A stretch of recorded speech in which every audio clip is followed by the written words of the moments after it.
नूर का दिल तेजी से धड़क रहा था, जैसे कोई बड़ा राज उसके सामने आने वाला हो। उसने कॉफी शॉप के सामने गाड़ी रोकी, एक गहरी सांस ली और अंदर चली गई। अंदर जाते ही उसकी नजर एक अनजान चेहरे को ढूंढने लगी। उसने मन ही मन सोचा, कोई गैंगस्टर, कोई सीक्रेट एजेंट या फिर कोई पुराना दुश्मन।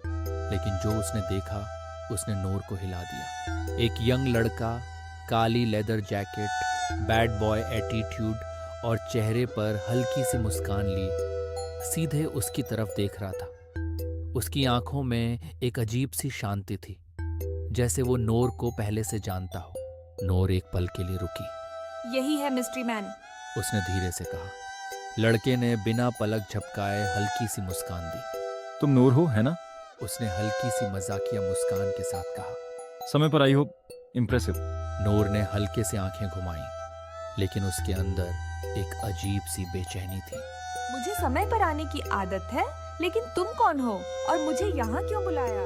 करण ने आराम से अपनी कॉफी का एक घूंट लिया, जैसे उसे कोई जल्दी ना हो। रिलैक्स नूर, पहले बैठो। नूर ने सावधानी से सामने की कुर्सी खींची। उसका दिमाग तेजी से चल रहा था। यह आदमी इतना शांत क्यों है? मेरा नाम करण है उसने कैजुअल अंदाज में कहा। और तुम्हारे पास मेरे सवालों के जवाब हैं। नूर ने भौहें उठाई। मुझे तुम्हारी जिंदगी के सवालों का कोई शौक नहीं है। करण हल्का सा हंसा, जैसे उसे नूर के जवाब की उम्मीद थी। मुझे तुमसे यही उम्मीद थी, थोड़ी एटीट्यूड वाली हो ना। नूर ने बिना सोचे तुरंत जवाब दिया। और तुम थोड़े ज्यादा ओवर कॉन्फिडेंट हो ना। एक सेकंड के लिए दोनों एक दूसरे को घूरते रहे। पहली मुलाकात, पहली तकरार।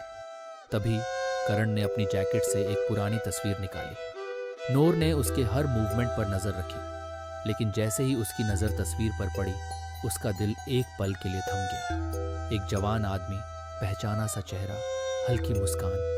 नूर के हाथ ठंडे पड़ गए। ये तो पापा जैसे लग रहे हैं।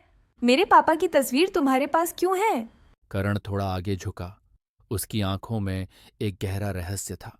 क्योंकि हमारी कहानी तुम सोच भी नहीं सकती, और तुम और मैं दोनों उसका हिस्सा हैं।